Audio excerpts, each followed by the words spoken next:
మోకాల నొప్పులకు ఎటువంటి సర్జరీ లేకుండా ఎపియాన్ పెయిన్ క్లినిక్ అందిస్తున్న అత్యాధునిక చికిత్స.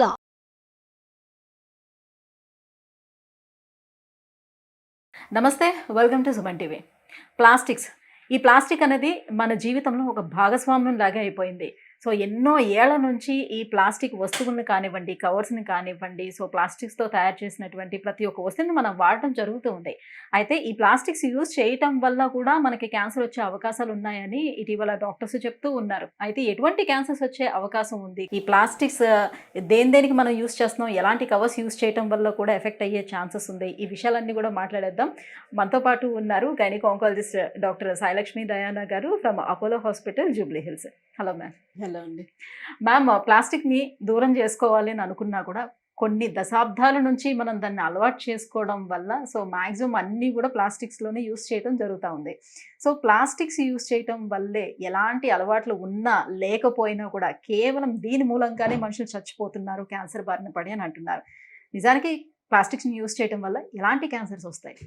కానీ ఆ ప్లాస్టిక్కి మనం ఏ రకంగా ఎక్స్పోజ్ అయ్యామోని బట్టి ఇప్పుడు ప్లాస్టిక్ సంచుల్లో టీ తెచ్చుకుంటారు, కూరలు తెచ్చుకుంటారు, అన్నీ ఉంటాయి వాళ్ళ దగ్గర. ఇట్స్ నాట్ దట్ వాళ్ళు ఏదో ఇక ఏమీ లేకుండా స్ట్రీట్ పైన బతికే వాళ్ళంటే పోనీ గ్లాసులు లేవు, చెంబులు లేవు, ఫ్లాస్కులు లేవు, ఇంట్లో డబ్బాలు లేవు అనుకోవచ్చు. ఇవన్నీ ఉన్న వాళ్ళు కూడా కర్రీ పాయింట్కి వెళ్తారు, ప్లాస్టిక్ సంచుల్లో కూరలు కట్టించుకొని వస్తారు, దెన్ ఇంటికి వచ్చి డబ్బాల్లో వేసుకుంటారు. సో ఆర్ టీ కామన్గా మీరు ఎక్కడన్నా ఎవరైనా టీ ఆఫర్ చేస్తే ఈ మధ్యన వద్దు అంటున్నామని, ఎందుకంటే ఆ టీ తెచ్చేది వాళ్ళు ప్లాస్టిక్ కవర్లో, అంత వేడి బాయిలింగ్ టీని ఒక ప్లాస్టిక్ కవర్లో వేసి మూటగట్టి తెచ్చి దాన్ని మళ్ళీ ఇక్కడ మన డిపార్ట్మెంట్కి వచ్చాక ఫ్లాస్క్లో వేస్తారు. సో సమ్ టైమ్స్ మనకు తెలియని కూడా తెలియదు మనం తాగే ఈ లిక్విడ్ ఆర్ తినే ఈ పదార్థము ఎక్కడి నుంచి ఎక్కడికి ఎందులో ట్రాన్స్ఫర్ అయ్యి వచ్చింది, ఇప్పుడు మన ప్లేట్లో ఉంది కానీ వాట్ ఈస్ ఇట్స్ జర్నీ అని ఆలోచిస్తే భయం వేస్తుందండి. So plastic water bottles, disposable bottles ఎంతోమంది ఫస్ట్ రీయూజ్ చేస్తారు. ఆ డిస్పోజబుల్ బాటిల్స్ సమ్మర్లో మీరు ట్రక్స్ చూస్తే 45-50 degrees ఉంటుంది బయట.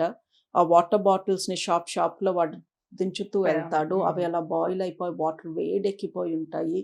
మనం మళ్ళీ ఫ్రిడ్జ్లో పెట్టుకుని అదే వాటర్ తాగుతున్నాము. ఏ పెళ్ళికో వెళ్ళి ఫ్రిడ్జ్ వాటర్ కూలింగ్ బాటిల్ ఇవ్వు అని తాగుతాము. దాని జర్నీ ఏమైంది, అది ఆ ట్రక్లో వెళ్ళినప్పుడు అది ఏ డిగ్రీస్కి ఎక్స్పోజ్ అయ్యింది.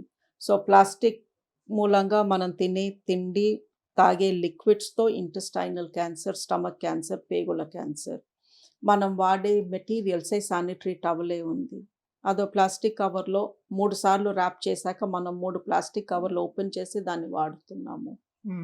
అంటే ఒకప్పుడు ఈ ప్లాస్టిక్స్ని యూజ్ చేయొద్దు, బాగా పల్చగా ఉండేటువంటి కవర్లని యూజ్ చేయడం అది బ్యాన్ చేసి సో జస్ట్ 2mm 3mm ఈ థిక్నెస్ తోటి ఉండే కవర్స్ మాత్రమే యూజ్ చేయాలి అని అనేవారు. సో అది యూజ్ చేస్తే ఏం ప్రమాదం ఉండదు అండి. అవి అంత థిక్గా ఉన్నాయి కాబట్టి దానికి అంత స్ట్రెంగ్త్ కావాలి కాబట్టి it is a refined plastic. ఇప్పుడు బాటిల్స్ కూడా రీయూజబుల్ బాటిల్ ఉంది, డిస్పోజబుల్ బాటిల్కి దీనికి చాలా తేడా ఉంది. సో మీకు ప్లాస్టిక్ వాడకం అవసరం తప్పదు అంటే yes, buy the ones which are meant for reuse.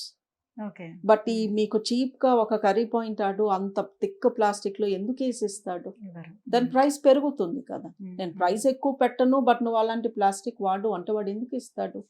ఇప్పుడు హైదరాబాద్లోనే ఒకరు చెప్పారు, ఒక టీ అమ్మే ఒక షాప్ అతను ఫ్లాస్క్ తెచ్చుకోకపోతే ఇవ్వడంట.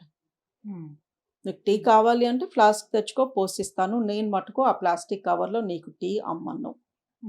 సో అతని దగ్గర టీ కావాలి అనుకునే వాళ్ళందరూ గుర్తుపెట్టుకుని ఫ్లాస్క్ ఇప్పుడు అందరం అలాగే చేసామనుకోండి, టీ అమ్మే ప్రతి ఒక్కడు నేను ఇవ్వను, కర్రీ పాయింట్ వాళ్ళు మీరు గిన్నెలు తెచ్చుకుంటేనే నేను కర్రీ ఇస్తాను అని అలా మనం వాళ్ళతో చేపించామనుకోండి తగ్గుతుంది కదా.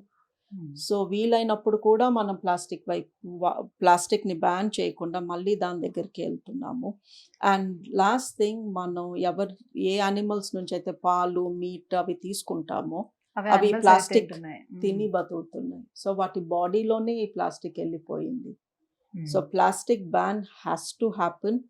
అండ్ ఇళ్లలో కూడా మనం స్టోర్ చేసుకునే కూరగాయలు ఫ్రిడ్జ్లో పెట్టుకోవడం కానీ ఆర్ ఏదన్నా వస్తువు, తినే వస్తువు ఎందులోన్నా పెట్టినా we have to start using non-plastic. అండి ప్లాస్టిక్ మూలంగా స్కిన్ క్యాన్సర్స్ వస్తున్నాయి, పేగుల క్యాన్సర్స్ వస్తున్నాయి, రెస్పిరేటరీ క్యాన్సర్స్ వస్తున్నాయి.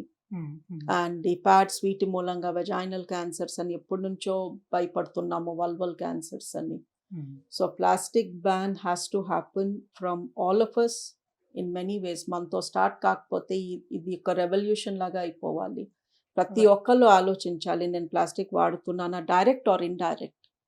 ఇండైరెక్ట్ ఈజ్ ఒక చోట వెళ్ళి కూర్చుంటాం తినడానికి, నలుగురు ఫ్రెండ్స్ కలిసి, వాళ్ళు తెచ్చిన ప్యాకెట్స్ ఫుడ్ ఎక్కడి నుంచి డెలివరీ వచ్చిందో చూస్తే that is all plastic. Right. పిల్లలకి ఇచ్చే ఆట బొమ్మలు అవి కూడా అన్ని ప్లాస్టిక్స్ తోటి తయారైనవే. మరి ఆ బొమ్మలను కొని వాళ్ళకి ఇస్తున్నాం, వాళ్ళు కూడా వాటిని చిన్నపిల్లలు అయితే నోట్లో పెట్టుకోవడం లాంటిది కూడా జరుగుతుంటుంది. దానివల్ల కూడా ప్రమాదం ఉంటుందా? అబ్సల్యూట్లీ. మన చిన్నప్పుడు చెక్క వాటితో ఆడుకోలేదు, మట్టి బొమ్మలతో ఆడుకోలేదు. ఇప్పుడు ఈ ప్లాస్టిక్ది చీప్గా వచ్చేస్తుంది. 100 రూపాయలకి 2 వస్తున్నాయి, 4 వస్తున్నాయి. So obviously we're getting attracted. Right. ఇప్పుడు మీరు చెప్పారు ఫ్లాస్క్లు. సో టీ కావాలంటే ఫ్లాస్క్ తీసుకెళ్ళి అందులో యూజ్ చేసుకోవాలని. కానీ ఈ మధ్యకాలంలో ఒక ఆర్టికల్ చదివాను, నేను ఒక న్యూస్ చూశాను. సో ఒక వ్యక్తి పదే పదే అదే ఫ్లాస్క్ని యూజ్ చేస్తూ ఉండటం వల్ల కూడా ఆయన క్యాన్సర్తో మరణించాడు. ఎలా వచ్చింది అని అంటే ఎక్కువగా అది రీయూజ్ చేయటం వల్ల అది తుప్పు పట్టిపోతుంది అని. సో అలాంటప్పుడు మనం స్టీల్ని కూడా యూజ్ చేయడం వల్ల ఎక్కువగా ఇబ్బంది ఉంటుందా? ఏదన్నా తుప్పు పడితే అసలు ఎందుకు వాడాలి అండి? అది తుప్పు పట్టే వరకు వాడినప్పుడు అంటే లోపల సరిగ్గా వాళ్ళు క్లీన్ చేసుకోవడం, ఫ్లాస్క్ కాబట్టి లోపల సరిగ్గా క్లీన్ చేసుకోవాలి కదా. ఒక వస్తువు వాడినప్పుడు బేసిక్ హైజీన్ మెయింటైన్ చేయాలి కదా. సో ఇప్పుడు అది మనం కేసు ఆర్గ్యూ చేయలేం. ఫ్లాస్క్ యూస్ చేస్తే కూడా క్యాన్సర్ వచ్చింది కదా, నేను ప్లాస్టికే వాడతాను అంటే కరెక్ట్ కాదు అది. Then you have to use something. ఇంకొక స్టీల్ కంటైనర్ పట్టుకెళ్ళండి, or తెచ్చి మళ్ళీ దాన్ని వేట్ చేసుకొని సంథింగ్. ఇంకొక ఆప్షన్ మనం వెతుక్కోవాలి. కానీ ఫ్లాస్క్ యూస్ చేసినా క్యాన్సర్ వస్తుంది కాబట్టి ఇంకా నేను ప్లాస్టికే వాడతాను అంటే కుదరదు. రైట్. సో మరి ఈ ప్లాస్టిక్స్ మూలంగా మన భూమి అనేది కాలుష్యం కావట్లేదా? నీళ్ళు అనేది కాలుష్యం కావటం లేదా? సో ఏది స్వచ్ఛంగా మనకు లభిస్తుంది? ఏది లభించట్లేదండి. That is the reason for cancers.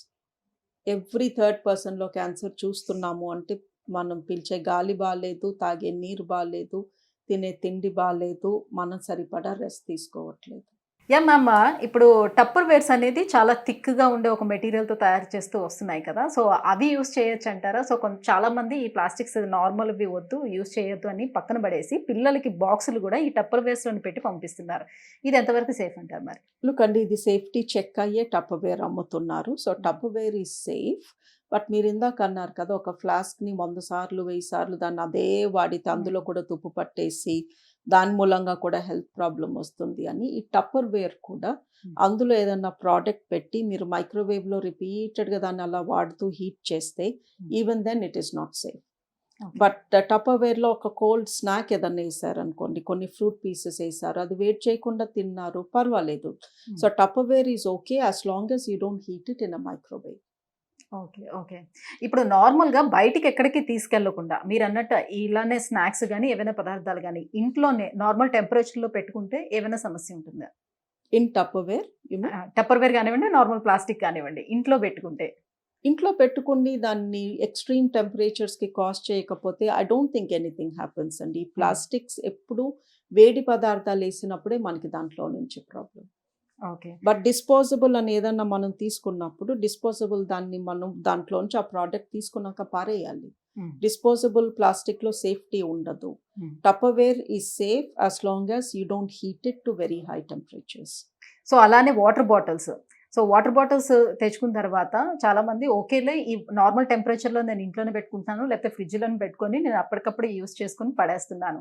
So దీనివల్ల ఏమైనా ఇబ్బంది ఉంటుందా? నేను ఏ కార్లోని పెట్టి దాన్ని వేరే దానికి బయట టెంపరేచర్ అదే అందించి ఆ తర్వాత తాగడం లాంటివి చేయట్లేదు. సో ఇప్పుడు నేను సేఫేనా అని అడుగుతాను. A disposable bottle has to be thrown after one use. ఒకసారి యూస్ చేసిన తర్వాత అదే నార్మల్ టెంపరేచర్లో ఉండి ఒకసారి యూస్ చేసిన తర్వాత పడేయాలి. రైట్. నేను ఇంట్లోనే వాడుకుంటాను కదా, ఇంకోసారి వాటర్ బాటిల్ 4 రోజులు ఉంచుకుంటాను, నింపుకుంటాను అంటే కాదు, కరెక్ట్ కాదు. ఓకే. మరి ఇప్పుడు ఆయిల్స్ కూడా అన్నీ కూడా ప్లాస్టిక్ బాటిల్స్లో వస్తున్నాయి కదా మ్యామ్, అవి తీసుకోవచ్చు అంటారా? ఎస్ అండి, బట్ మనం ఆ ఆయిల్ని మళ్ళీ వేడి చేశాక మళ్ళీ ఆ ప్లాస్టిక్లో పొయ్యం కదా. ఓకే. సో ఒకసారి యూస్ చేస్తున్నాం కాబట్టి no issue. Yes. Thank you so much ma'am. So ఈ ప్లాస్టిక్స్ యూస్ చేయడం వల్ల సో క్యాన్సర్ బారిన ఎలా పడతాము, సో ఏ రకంగా మనం సేఫ్గా ఉండాలి, ఈ విషయాలన్నీ కూడా తెలియజేసినందుకు థ్యాంక్ యూ.